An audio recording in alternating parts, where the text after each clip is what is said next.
또 인사합시다. 정말로 반갑습니다. 주 안에서 사랑합니다. 잘 나오셨습니다. 거룩한 성일 하나님의 전에서 드리는 예배 위에 오늘 성령 하나님이 더욱더 크게 역사하셔서 하나님이 채우시는 은혜 있기를 바랍니다. 우리 성가대에서 할 일이 많아요? 그래요. 오늘 즐거운 날입니다. 새해 첫 시간 우리 하나님께 드린다고 하는 것이 얼마나 큰 의미가 있어요. 올 한 해 첫 단추를 잘 끼웠습니다. 여러분들이 주일 성수를 통해서 하나님의 구체적으로 함께 하시는 그 손길들 올 한 해 매 순간 경험하시기를 주님의 이름으로 축원합니다. 자, 허리까지 내려오는 아주 긴 수염, 품이 있는 긴 수염을 가진 할아버지가 계셨습니다. 할아버지의 손자가 있는데 손자가 그 수염이 참 궁금했어요. 그래서 할아버지께 묻는 겁니다. 할아버지, 주무실 때 그 수염을 어떻게 하고 주무세요? 이불 속에 집어넣고 주무시나요? 밖으로 빼놓고 주무시나요? 손자가 궁금해서 물었어요. 할아버지가 가만히 생각해 보니 잘 기억이 나질 않는 거예요. 그래서 손자에게, 얘야, 내가 오늘 밤 잠을 자보고 대답해 주마 하고 그날 밤 잠자리에 누웠습니다. 이 할아버지 손자의 질문이 기억이 돼서 수염을 이불 속으로 집어넣고 또 밖으로 빼놓기도 했습니다. 집어넣으면 답답하고 바깥으로 빼내면 허전하고 이 수염을 밤새 집어넣었다 빼놓다 하다가 밤을 꼬박 새고 말았대요. 수염을 의식하지 않을 때는 쉽게 잠들 수 있었는데 그걸 의식하니까 쉽게 잠이 들지 못하더라고 하는 겁니다. 의식하기 시작하니까 잠들 수 없다. 여러분, 이처럼 살다 보면은 의식하지 않고 지낼 때는 아주 자연스러운 건데 의식하기 시작하면은 부자연스럽게 되는 것이 있는 것 같습니다. 우리 몸에 그냥 배어서 의식 없이 살 때는 그저 아무 문제가 없어요. 그저 자연스러워요. 근데 의식이 되면은 신경이 쓰여지면서 부자연스럽게 되는 일들이 있습니다. 그 중에 하나가 프로골프 선수 중 25%가 경험한다고 하는 입스라고 하는 게 있습니다. 골프 하시는 분들은 다 아시죠? 입스란 골퍼가 샷하기 전에 실패에 대한 두려움을 가진 그런 각종 불안 증세가 나타나는 것을 의미해요. 그래서 샷하는 것이 의식이 되는 거예요. 프로골퍼들은 반복된 훈련을 통해서 그 몸에 일정한 그런 스윙을 하게 되는 그런 습관이 있는데 이게 샷하는 것이 의식이 되면은 거기 힘이 들어가게 되면서 엉뚱한 결과를 난다고 하는 거예요. 여러분, 지난주 골프 채널에서 2015년을 결산하면서 한 해 가장 놀라운 뉴스 탑 10을 선정했는데 그 중에 1위가 타이거 우즈의 칩샷, 이 입스였다고 하는 것입니다. 그 작년 2월 초에 최악의 스코어를 내면서 탈락한 경기가 있었어요. 그때 그 원인이 칩샷, 입스가 원인이었다고 하는 것입니다. 선수들이 입스에 걸리는 것을 물고기가 수영하는 법을 잃어버린 것에 비유한다고 하는 거예요. 아니, 물고기가 수영하는 걸 어떻게 잃어버리겠어요? 그만큼 입스에 걸리면은 이게 당황하게 된다고 하는 거예요. 그래서 아주 엉뚱한 결과를 낳는다고 하는 건데 이 타이거 우즈라고 하는 그 골프 그 황제가 말이에요. 입스에 걸려가지고 컷 탈락하는 그런 일들이 있었던 것을 보면서 참 무서운 거다. 그래서 골프 선수들은 호환 마마보다 이 입스에 걸리는 것을 굉장히 두려워한다고 하는 겁니다. 여러분, 우리가 입스라고 하는 것이 이렇게 두려운 일이지만 저는 영적인 의미에서 그 뉴스를 보면서 생각을 했어요. 우리 영적인 의미에서 우리는 반드시 한 번에 입스, 이 과정을 거쳐야지 된다고 하는 거예요. 새해 첫 주일 우리들이 구원의 확신을 가지고 예배하는 것은 이건 당연한 일이 아니라 정말 감사한 일로 고백하시기를 바랍니다. 우리들 중에는요, 이렇게 하나님을 예배하는 자리에 있는 자체가 기적이라고 고백하는 분들이 상당히 계세요. 예전에 나의 삶을 둘러보면은 이렇게 예배 자리에 나온다고 하는 이 자체, 뭐 구원의 확신은 뒤로 하고 예배 자리에 나와 있다고 하는 사실 자체가 기적이라고 고백할 만한 그런 삶을 사신 분들이 계십니다. 그런데 여러분, 구원의 확신까지 있어서 늘 하나님의 은총 안에 살고 있다고 하면 이건 정말로 감사한 일로 고백되어야 될 줄로 믿습니다. 우리가 이렇듯 구원의 감격에 젖어서 하나님을 예배하는 이 자리에서 두 손을 모을 수 있게 된 것은 저절로 된 일이 아니라 영적인 입스를 잘 극복했기 때문이라고 저는 그렇게 해석해 봅니다. 우리가 그런 겁니다. 죄에 대해서 의식 없이 살 때 우린 별 고민이 없었어요. 예전에 주님 바깥에 있을 때 죄에 대해서 별 고민이 없었습니다. 죄에 대한 의식이 없었어요. 죄를 인식하지 않고 살았다고 하는 거예요. 그런데 여러분, 주님을 영접하고 죄가 무엇인지 의가 무엇인지 의식하게 되면서 고민이 시작이 되는 거예요. 여러분, 죄 바깥에 있을 때, 의 바깥에 있을 때 우린 죄에 대한 인식이 없이 편안하게 산 것 같아요. 그렇지만 주님 안에 들어온 이후부터 죄가 인식이 되는 거예요. 죄가 의식이 되는 거예요. 여러분, 이 죄가 의식이 되는 이것이 여러분, 골프 선수들에게 입스는 재난이지만 우리가 구원 얻어 하나님 나라에 들어갈 하나님의 사람들에게는 이 영적인 입스, 이 단계가 꼭 있어야 된다고 하는 거예요. 우리가 영적인 입스를 거치지 않고 죄에 대한 인식이 없이 죄를 고백하고 새로운 피조물로 될 수 있는 방법이 없는 것입니다. 하나님이 우리에게 은혜를 더하여 주실 때 우리 안에 있는 죄를 보게 하시는 것입니다. 우리 안에 있는 죄를 보게 하고 이 죄에서 스스로 벗어날 수 없는 것을 깨닫게 하시고, 그러기에 예수 그리스도의 은혜를 구하게 되고 십자가의 보혈의 공로를 통하여서 우리의 죄가 깨끗하게 되어지는 그 단계에 이르게 하시면서 우리가 구원의 확신을 갖게 하는 줄로 믿습니다. 그렇기 때문에 이 영적인 입스라고 하는 것, 내 영적인 상태를 바라본다고 하는 것, 의식한다고 하는 것은 대단히 중요한 일이 아닐 수가 없어요. 이 영적인 입스를 이겨낸 사람이 드리는 예배에는 그래서 감격이 없을 수가 없는 거예요. 하나님이 내 죄를 사해 줬다고 하는 그런 은혜가 있는 건데, 그런 깨달음이 있는 건데 어떻게 감격 없이 하나님을 예배하겠어요? 여러분, 구원의 확신 있는 여러분들을 주님의 이름으로 축원합니다. 축복합니다. 우리가 이 구원의 확신을 가지고 살아가게 될 때마다 올 한 해 매 주일 드리는 예배에 하나님이 특별한 은혜를 베푸셔서 이 감격과 감동이 늘 반복되고 그 감격과 감동 속에서 하나님이 받으실 만한 예배의 승리자가 되시기를 주의 이름으로 축원합니다. 예배에 승리하면 여러분 삶에 승리할 수 있습니다. 의심 없이 받아주시기를 원합니다. 올 한 해 그래서 첫 열매, 첫 주일 이 예배에 나왔다고 하는 것이 얼마나 아름다운 일인지 몰라요. 여러분이 첫 단추를 잘 땄는데 이제 다음 주에도 그 다음 주에도 우리가 주일 성수를 통하여서 하나님께서 우리에게 함께 하시고 우리에게 베푸시는 은혜를 깊게 누릴 수 있기를 원하는 거예요. 오늘 본문의 내용은 이 영적인 입스에 걸렸는데 그만 실패해서 큰 어려움을 겪을 뻔하다가 바울의 중보기도를 통하여서 회복된 이스라엘 백성들의 이야기를 오늘 보게 됩니다. 이스라엘을 이끌고 출애굽한 후 모세는 시내산에 이르러서 하나님의 부르심을 받게 되었어요. 그래서 모세가 산에 오르죠. 하나님은 그들에게 하나님의 법을 주셔서 질서를 세워나가길 원하신 거예요. 지금 애굽에서 430년 노예 생활했습니다. 이건 완전히 오합지졸인 거예요. 이들이 광야로 나온 겁니다. 광야 나와서 그들을 통치할 뭐가 있어야 되잖아요. 그렇죠? 하나님께서 이 모세를 시내산으로 부르셔서 거기서 하나님의 법 10계명을 통하여서 그 백성을 질서 있게 이끌어가기 위한 법을 주기 위해서 불렀다고 하는 거예요. 그런데 산 밑에 있었던 그 백성들 중에 동요가 일어나기 시작하는 것입니다. 모세와 함께 있을 때는 하나님의 임재 경험도 하고 하나님의 역사를 보기도 하고 그러면서 나름대로 하나님께 맡기며 모세 뒤를 졸졸 따라갔는데 이제 모세가 없는 이 상황 속에서 그리고 시간이 하루 이틀 지나가면서 갑자기 이 백성들이 현실이 의식이 되는 거예요.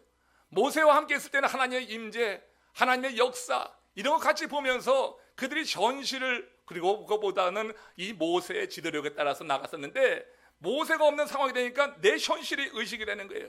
골프 선수들이 스윙이 의식이 되면은 큰 엉뚱한 일을 하듯이 지금 이스라엘 백성들이 현실이 인식이 되는 거예요. 지금 그들의 현실은 어디예요? 광야에 나와 있는 거예요. 애굽에서는 종살이 했었지만 그래도 먹을 것은 꼬박꼬박 찾아 먹었어요.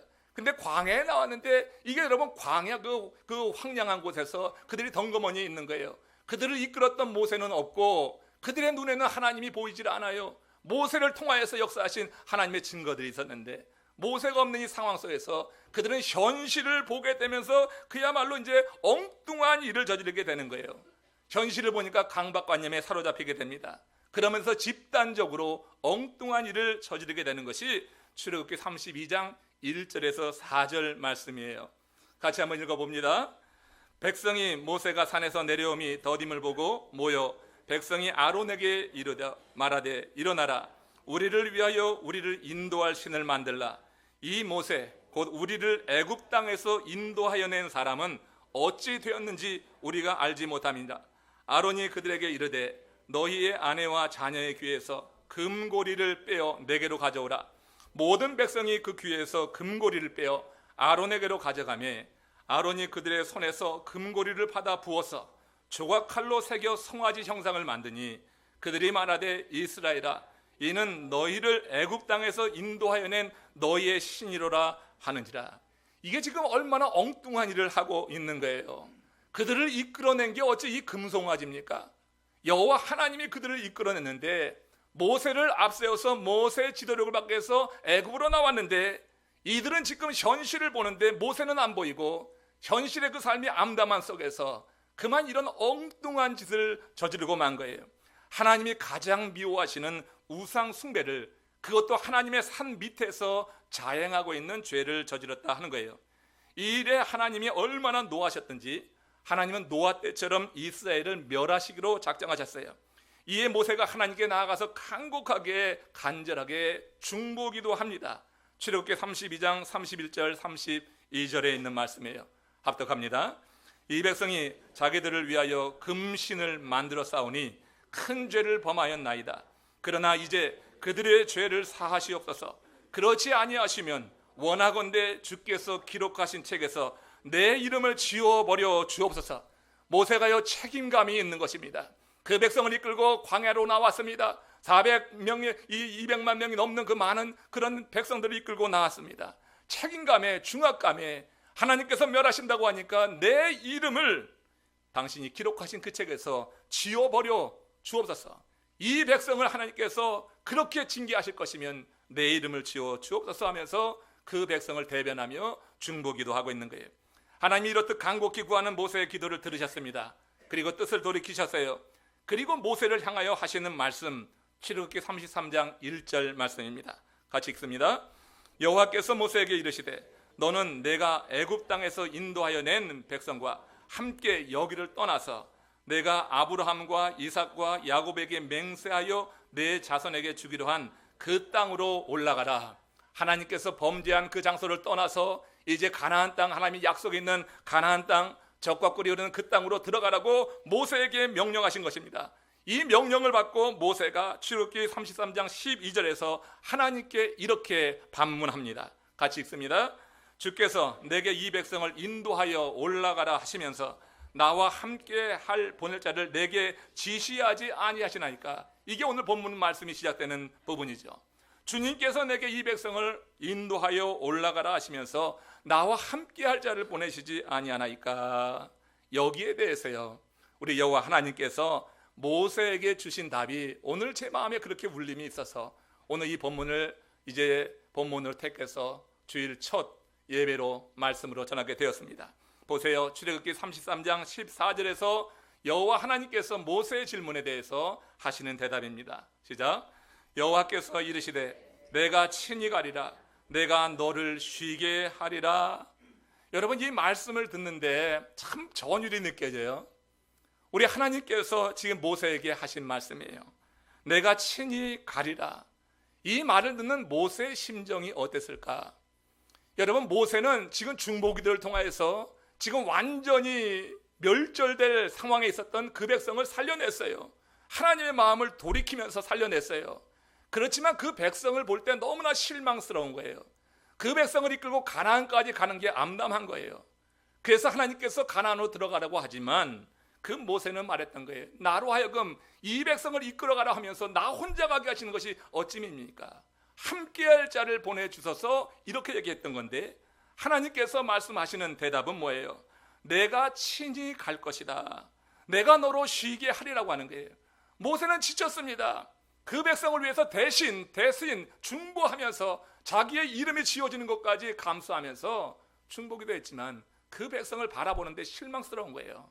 너무나 실망스럽고 그들과 함께 할 일이 너무나 두렵고 감당하기 어려운 거예요. 그래서 하나님께 그렇게 요청했는데 하나님께서 친히 함께 하리라. 내가 너를 쉬게 하리라. 보세요. 하나님께서 모세의 마음을 안 거예요. 하나님께서 모세의 마음을 아시니까 내가 너와 친히 함께 하리라 그 말만이 아니라 내가 너로 쉬게 하리라. 모세의 마음 가운데 얼마나 무거운 짐이 있었는지 하나님께서 그걸 아신 거예요. 아셔서 이렇게 내가 너로 쉬게 하리라. 여러분, 목회하는 목사의 입장에서 이 말이 다른 게 아니라 제게 들려주는 말씀으로 위로가 되기도 하고요. 또 여러분들 가운데 무거운 짐을 지고 오늘 예배에 참여하는 분들이 있다고 하면 이 말씀이 여러분들에게 살아있는 생명의 말씀, 레마의 말씀으로 들려주시기를 주님의 이름으로 축원합니다. 여러분들과 함께 하시는 주님을 기대하시기를 주의 이름으로 축원합니다. 그리고 우리에게 쉼을 주기 원하시는 주님, 무겁고 힘든 짐을 진 우리를 초청하시고 우리에게 쉼을 주시는 주님의 말씀으로 들려지기를 원하는 거예요. 19세기 사상가 또 철학가로 알려졌는데 에머슨이라고 하는 사람이 있어요. 얼마 전에 오바마 대통령이 가장 존경하는 사상가요 철학자라고 했는데, 이 에머슨이 남긴 말 중에 우리 마음에 새겨두면 매우 유익한 그런 몇 마디 말씀들이 있습니다. 그 중에 하나를 소개하는데 이런 말을 그가 했습니다. 말이라고 하는 것은 다른 사람의 마음에 자기의 초상을 그려놓는 것이다. 여기 화면에 있는 분이 에머슨입니다. 말이 누군가와 대화하면서 우리가 말을 듣게 됩니다. 그것은 그 말이 누군가의 마음에 초상으로 새겨진다고 하는 거예요.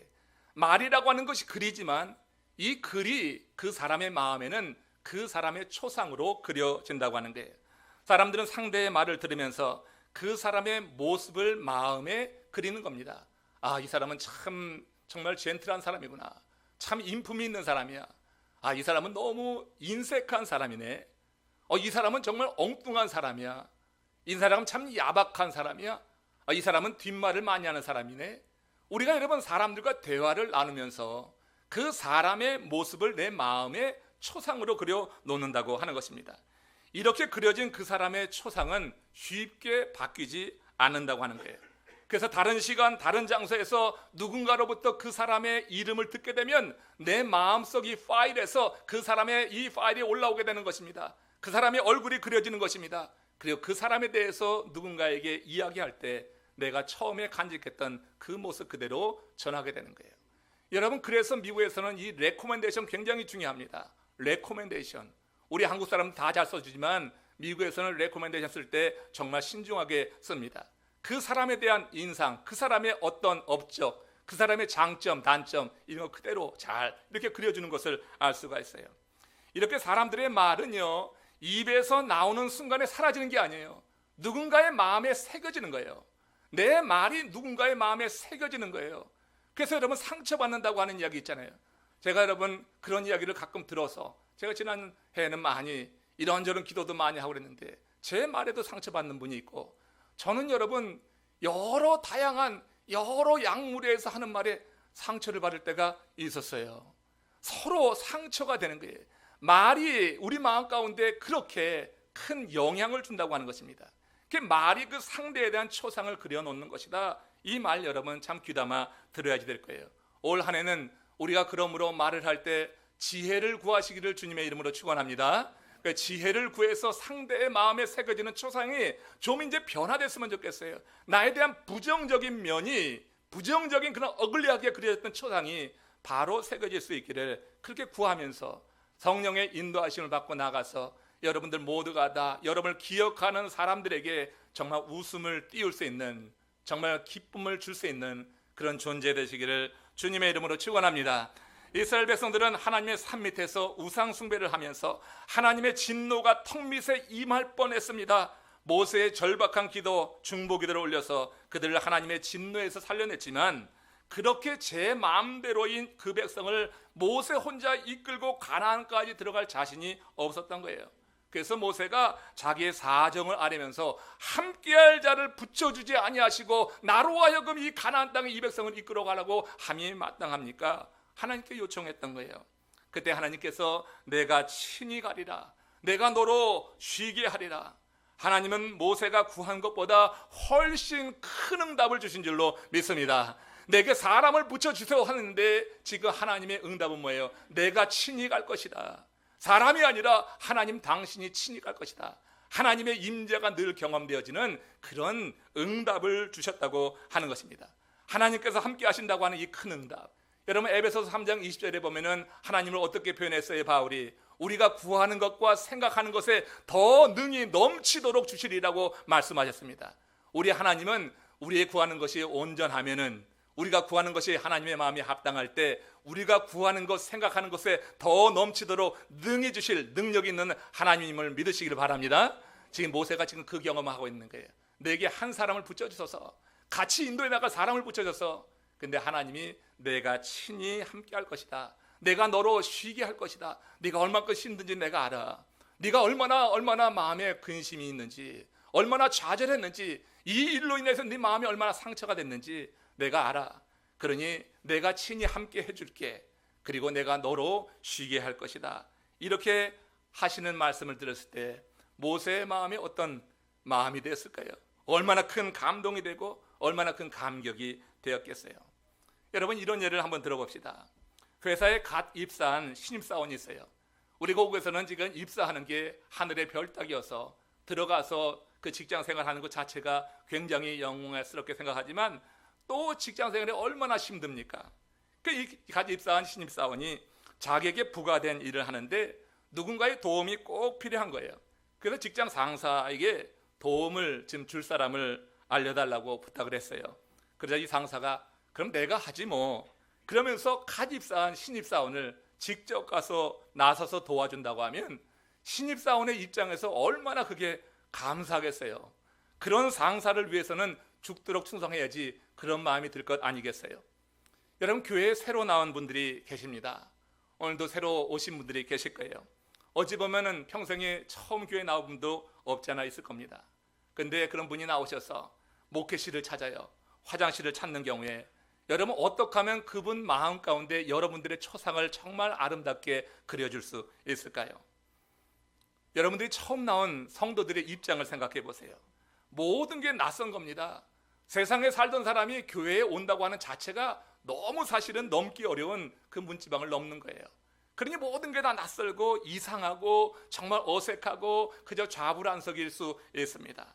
그러니 여러분들이 그렇게 묻는 이들에게 여러분들이 그냥 고개로 한다든지 이렇게 하면은 이게 여러분 얼마나 기분 나쁘겠어요. 그잖아요. 손가락질 한다든지 이렇게 하면 여러분 기분이 별로 좋지 않을 거예요. 여러분이 직분과 이름을 분명히 밝힌 후에 인사하고 뭐 목회실이든지 화장실까지 친히 동행해서 여기입니다 하고 안내해 주면은 그분 마음에 여러분들의 이름이 새겨질까요? 안 새겨질까요? 처음 와서 자기의 이름을 밝히고 직분을 밝히고 안내해 주는 분, 여러분 그 교회에서 가장 먼저 그 이름을 애우게 될 겁니다. 우리가 여러분 누군가가 친히 함께 해주는 것, 사람이 내가 어려울 때 함께 해주는 것도 마음에 이런 감동을 주는 거예요. 근데 여러분 신앙생활 하다 보면은 그대는 나중에 사람이 아니라 정말 하나님이 함께 하신다고 하는 사실이 믿어지는 그런 단계에 있게 됩니다. 그런 믿음이 있는 사람들이 기도하는데 하나님께서 내가 친히 너와 함께 해줄게, 내가 너를 쉬게 해줄게, 내가 네 마음의 상황을 안다, 네 사정을 안다, 네가 지금 어떤 상태에서 이렇게 예배 나왔는지 내가 안다, 우리 주님이 나를 안다, 나를 쉬게 해주겠다, 이와 같이 기도 중에 내게 응답하실 때 여러분 믿음이 없는 사람들은 그런 거 느끼지도 못하지만 우리가 믿음의 단계가 성숙해지면은 그런 순간 내게 임할 때 그것은요 사람의 천마디 만마디보다 하나님의 그 한마디가 우리의 삶을 완전히 새롭게 하는 줄로 믿습니다. 지금 여러분 모세가 그런 경험을 하고 있는 거예요. 사람을 붙여주세요 했는데 하나님이 아니다, 내가 친히 갈 것이다, 내가 너로 쉬게 할 것이다, 이렇게 말씀하시니 이게 얼마나 감동이 되겠어요.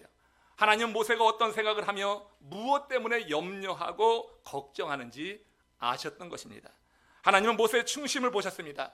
그래서 그가 구한 것보다 더 큰 응답을 주신 것이에요. 이 한마디에 모세는 새 힘을 갖고 일어났어요.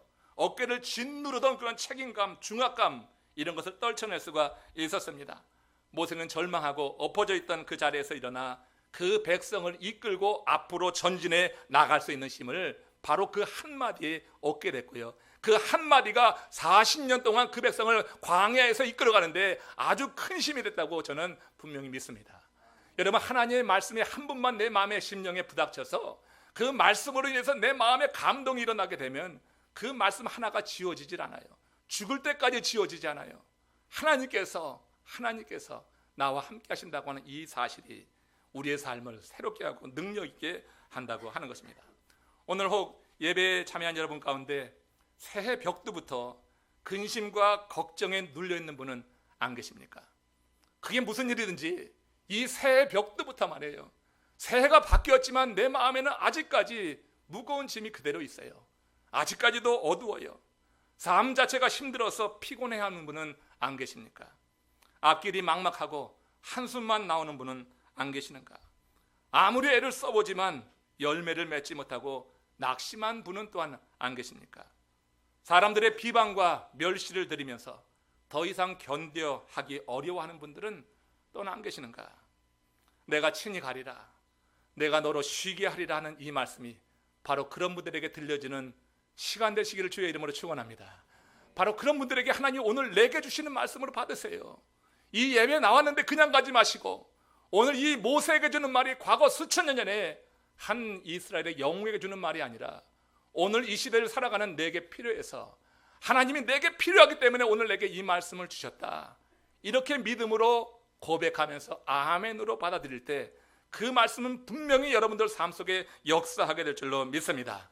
이 말씀은 모세를 향해서 하신 말씀만이 아니라 하나님의 말씀은 어제나 오늘이나 영원토록 동일하시기 때문에 수천 년 전에 하신 그 말씀이 시공간을 초월해서 오늘 남부 플로리다 우리 연합 감리교에서 예배하는 여러분들의 삶 속에서도 그대로 똑같이 역사할 줄로 믿습니다. 이 말씀은 믿는 모든 자들에게 주시는 살아있는 하나님의 말씀이에요. 이 말씀과 함께 우리 주님께서도 신약에서 마태복음 28장 20절에 보면은 유사한 맥락에서 이런 약속의 말씀을 하셨어요. 시작. 내가 너에게 분부한 모든 것을 가르쳐 지키게 하라. 볼지어다 내가 세상 끝날까지 너희와 항상 함께 있으리라 하시냐. 내가 항상 함께 있을 것이다. 세상 끝날까지 말해요. 내가 친히 너희가 이 세상을 여행해 가는 과정 속에서 인생 나그네 길 가운데서 내가 항상 너희와 함께 할 것이다. 우리 주님이 친히 같이 갈 것이다. 이렇게 약속해 준 건데 구약의 여호와 하나님이 주신 말씀이나 신약에서 예수 그리스도께서 주시는 말씀이나 뭐예요? 이 중요한 순간에 주신 말씀의 맥락이 똑같은 거예요. 내가 친히 너희와 함께 할 것이다. 2015년도 이렇게 열렸습니다. 이렇게 열렸는데 이 한 해 우리 주님이 친히 함께 해준다고 하는 그 믿음을 갖고 살아가는 삶하고 아무런 기대도 없이 그저 오늘 일해야 해도 내 힘만 가지고 내 능력만 가지고 내 머리만 굴려가면서 어떻게 살아가야지 되지 하는 사람하고 어떻게 같겠어요? 여러분 주님의 은혜 안에서 여러분들 주님이 친히 이끄시는 그 손을 붙잡으시기를 주님의 이름으로 축원합니다. 살다 보면 높은 정상에 올라갈 때도 있고요, 깊은 골짜기로 떨어져서 헤맬 때도 있습니다. 근데 골짜기에 있을 때는 죽음에 대한 공포 때문에 이러다 나 죽는 거 아닌가 하는 두려움이 엄습됩니다. 그러나 그런 때라도 주님이 함께 하시는 믿음이 있으면 두려움이 사라지더라고요.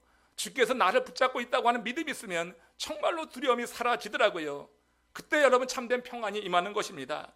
사자굴에 들어간 다니엘이 두려워했다고 하는 기록이 없습니다. 풀물에 들어간 사드락 메삭 아벳노가 겁에 질렸다는 표현이 없습니다. 애굽에 팔려간 요셉이 한순간이라도 염려하고 근심한 적이 있습니까? 하나님은 그 애굽에 팔려간 요셉과 늘 동행하시고 친히 함께 하셨어요. 그들의 공통점은 죽음의 골짜기를 지나면서도 그 심령의 평안함이 있었다고 하는 거예요. 그래서 내 영혼 평안에 노래하면서 주어진 사명을 감당했다고 하는 것입니다. 세상의 과학 기술 문명이 고도로 발달하면서 사람들의 삶은 정말로 편리해졌습니다. 너무너무 편리해진 것이 사실입니다. 그러나 사람들의 삶이 편리해졌다고 해서 그 심령의 평안함이 자동적으로 오는 게 아니에요. 육신이 편리하다고 심령이 편안합니까? 과거에 비하면 우리 육신은요 지금 임금님 이상으로 우리는 그렇게 여러분 우리 육신이 편안하고 있는 거예요. 최고로 여러분 우리가 우리의 몸을 위해서 쓰고 그렇게 여러분 대접받고 있어요. 그렇지만 여러분 심령은 편안하지 않아요. 육신이 편안하다고 내 몸뚱아리가 편안하다고 내 영혼이 편안한 게 절대 아니더라고요. 사람이 여러분 등 뜨시고 배부르고 하면은 그러면 여러분 내 마음의 평안이 더 없을 수 있어요. 오히려 여러분 배고플 때 그럴 때 하나님께 메워달려서 기도함으로 심령의 평안은 그때 임하는 것 같아요. 오히려 세상적으로 더 많은 것을 가질 때 그걸 지키기 위해서 더 불안해하는 그런 일들이 있어요.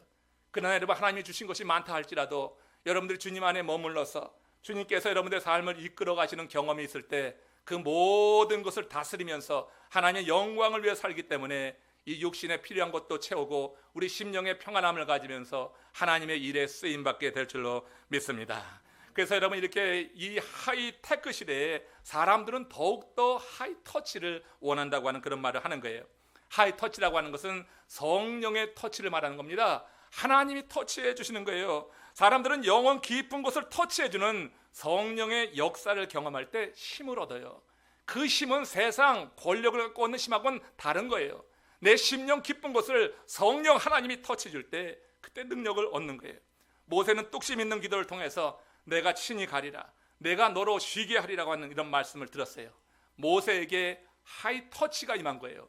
지쳐있는 모세, 중보기도에서 그 백성을 지금 살려냈지만, 저주의 수렁에서 그들을 건져냈지만, 모세 지금 상황 속에서는 그 백성을 보면 실망해요. 그 백성을 보면 절망해요. 이들을 어떻게 이끌어갈까 하면 한숨만 나와요.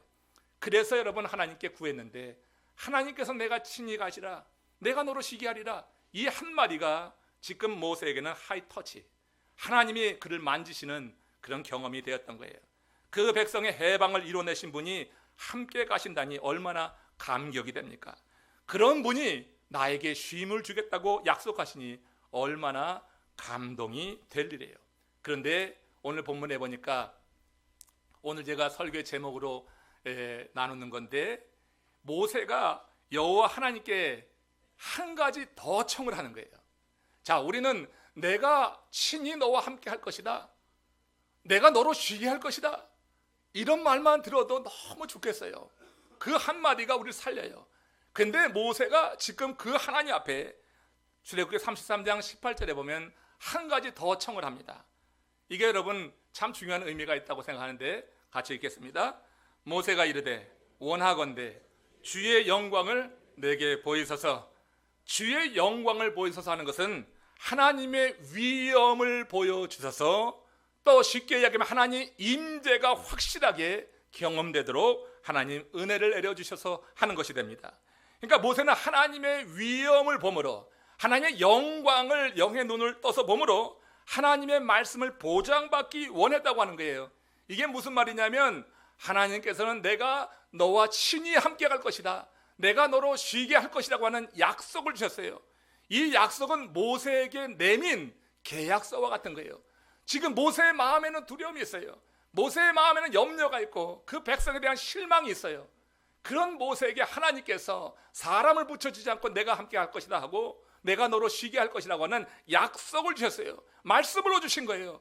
그러니까 이 말씀이 뭐예요? 하나, 지금 모세에게 제안하는 하나님의 계약서와 같은 거예요. 여기에 지금 이 모세가 하나님 내게 주의 영광을 보여주셔서 하는 것은, 하나님 당신이 내게 내민 이 계약서에 당신이 친히 사인해 주시기를 원합니다. 사인을 또 원하는 거예요. 그냥 말만 하지 마시고 사인해 주셔서, 그래서 확실히 이 일이 이루어질 것을 내게 보장해 주셔서, 이 얘기를 지금 하고 있는 거예요. 이거는 여러분 겉으로 보면은 모세가 참 믿음이 없이 보이는 행위가 되어서 주님께 책망드리지만, 우리 여호와 하나님께서 모세를 책망하지 않았어요. 모세의 사정을 아니까. 그래서 모세에게 그를 불러서 말씀하시는 것입니다. 그를 바위 틈에 드시고 당신의 영광을 보이실 것을 말씀하셨어요. 출애굽기 33장 20절에서 23절 오늘 본문에 나와 있는 내용입니다. 같이 합독해 읽겠습니다. 또 이르시되 내가 내 얼굴을 보지 못하리니 나를 보고 살 자가 없음이니라. 여호와께서 또 이르시기를 보라, 내 곁에 한 장소가 있으니 너는 그 반석 위에 서라. 내 영광이 지나갈 때 내가 너를 반석 틈에 두고 내가 지나도록 내 손으로 너를 덮었다가 손을 거두리니 내가 내 등을 볼 것이요 얼굴은 보지 못하리라. 왜 얼굴을 보여주지 못한다고요? 나를 보고 살 자가 없기 때문에. 그래서 지금 하나님이 영광을 보여주지만 얼굴은 보여주지 않고 그 모세의 요청을 지금 들어주고 있는 거예요. 아주 섬세한 배려라고 보면 되는 것입니다. 모세가 주의 영광을 구했을 당시 내가 친히 가리라, 내가 너로 쉬게 하리라 약속은 받았지만, 모세의 심령에 다시 말씀드리지만 이스라엘 백성에 대한 실망이 있습니다. 분노가 있습니다. 염려가, 이런 복합적인 감정이 있는 것입니다. 그러나 모세는 하나님의 얼굴을 본 후에, 약속은 받았는데 이것 가지고 지금 들차서 하나님이 영광을 보여주셔서 하나님이 그의 요청대로 영광을 보여주었어요. 그러고 났으니 더 이상 모든 상황이 이제는 버겁지가 않게 된 거예요. 하나님의 영광을 보는 이후에 모세는 그 앞에 있는 모든 도전을 회피하지 않고 직시하며 나갈 수가 있었어요. 그 순간에 그 모든 문제는 더 이상 장애가 아니었다고 하는 거예요. 그가 앞으로 나가려고 했을 때 하나님의 영광을 보기 전까지는, 하나님의 약속을 받았지만 하나님의 영광을 보기 전까지는 그 백성이 장애였어요. 그가 이끌고 나온 이스라엘 백성이 장애였어요. 그 나갈 수 없다고 했는데 하나님께서 이 영광을 보여주고 난 다음에는 그 장애가 아니에요. 왜냐하면 모세의 눈은 이미 그들 위에 있기 때문에 위에서 내려다보면서 인생의 문제를 보는 건 문제가 아니거든요. 같은 눈높이에서 볼 때는 큰 문제였는데 그 차원이 달라졌어요. 하나님의 영광을 보면서 차원이 달라졌어요. 그러니까 문제가 문제로 보이지 않았던 거예요. 문제를 넉넉히 이길 만한 은혜와 힘이 그에게 임했다고 하는 것입니다. 여러분, 언젠가 신년 특집으로 TV에서 사람 키만한 큰 바퀴를 가진 트럭이 장애물을 뛰어넘는 그런 경기를 본 적이 있습니다. 매년 초 어떻게 보면 이 미국 TV에서 이런 방송 가끔 하잖아요. 이 트럭들은 엄청난 굉음을 뿜어냅니다. 그리고 집채만한 흙덩이를 뛰어넘고 겹겹이 쌓여있는 자동차 위를 거침없이 뛰어넘습니다. 저 큰 트럭이요, 저 아래가 이렇게 차라고요. 차들이 몇 대 있는데 저걸 지금 비행하듯이 날아서 뛰어넘고 있는 것입니다. 아무리 큰 장애가 있어도 운전자는 결코 주저하거나 두려워하지 않아요. 운전자는 내가 지금 모는 이 트럭이 집채만한 바퀴가 있다, 이 집채만한 바퀴를 갖고 있는 이 트럭은 저런 장애 정도 차 뛰어넘는 것은 문제도 아니다. 그래가지고 이 차 앞에서 주저하지 않아요. 여러분, 우리가 살아가면서 어떤 일을 만납니까? 우리 여러분 믿음의 크기에 따라서 우리의 인생은 좌절과 굴복의 연속이 되기도 하고 극복과 승리의 연속이 되기도 하는 거예요. 여러분, 이렇게 집채만한 바퀴와 같은 믿음을 갖고 있으면은 우리 인생에 문제들 수없이 오는 것입니다. 여러분, 우리에게 올 한 해 또 다른 문제가 없을까요? 수없이 많은 문제가 있어요. 문제 없는 인생은 하나도 없다고 하는 거예요. 문제 없는 삶을 살려고 하면은 빨리 하나님 나라에 가시면 돼. 이 땅에 사는 동안에는 모든 인생이 매년 반복해서 문제를 극복하고 또 다른 문제를 만나고 하면서 지나가는 것이 되는 것입니다.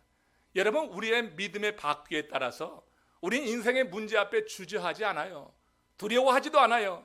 그런데 우리의 믿음의 바퀴가 작으면은 인생의 그야말로 정말 모래알같이 작은 문제에도 턱턱 걸리는 거예요.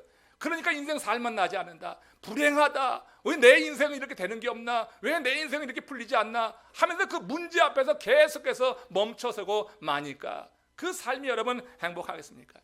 우리의 믿음의 바퀴가 집채만큼 크다고 하면은 우리 인생의 문제 웬만한 거는 다 건너가고 뛰어넘게 된다고 하는 것입니다. 여러분, 믿음이 크다고 하면 큰 장애는 큰 영광을 가져오는 발판이 될 뿐이라고 하는 거예요. 내가 커지고 하나님이 작아지는 삶에는 평안이 없어요. 그건 요만한 믿음이에요. 내가 커지고 하나님이 작아지는 삶, 그런 삶에는 평안이 없어요. 두려움만 가득한 거예요. 문제를 만날 때마다 그냥 걸리는 거예요. 문제 가운데 그냥 걸리는 거예요. 그러나 나는 작아지고 하나님이 커지는 그런 삶에는 세상에 무서운 것도 부러운 것도 없는 삶이 될 줄로 믿습니다. 이 큰 믿음의 바퀴를 가지고요 그냥 넘어가는 거예요. 저 트럭 운전사는요 웬만한 장애 두려워하지 않아요. 그냥 건너가는 거예요. 그냥. 그렇지만 여러분, 조그만 차를 몰고 다니며 조그만 바퀴 갖고 있으면은 그냥 그 앞에서 돌아서게 되는 것입니다. 우리의 믿음의 바퀴 이 한 해 좀 더 크게 키워나갈 수 있기를 주님의 이름으로 축원합니다. 믿음은 하나님이 선물로 주시는 거예요. 내가 공로로 쌓는 건 아니고 하나님이 선물로 내게 주시는 거예요. 의지적으로 주의 전에 찾아와서 내 연약함과 내 죄성을 고백하면서 하나님의 의를 구하고 하나님의 말씀으로 통치받기를 원하는 하나님의 사람들에게 하나님께서 큰 믿음의 바퀴를 허락해 주셔서 올 한 해도 우리가 살아가는 삶의 현장은 수없이 많은 장애물들이 있겠지만 그 장애를 만나도 주저하지 않고 돌아가지도 않고 그 장애를 그냥 건너서 그저 큰 바퀴로 넘어가는 이런 크신 은혜가 우리 가운데 있게 될 줄로 믿습니다. 2016년 우리도 모세처럼 주의 영광을 그러므로 보여주셔서 이렇게 한번 기도하면서 나갔으면 좋겠어요. 여러분들 지난 송구영신 예배 때 각 가정마다 각 개인별로 하나님의 말씀을 받았는데 이 말씀 주신 것을 오늘 모세에게 하나님이 주신 말씀처럼 여길 수 있길 바랍니다.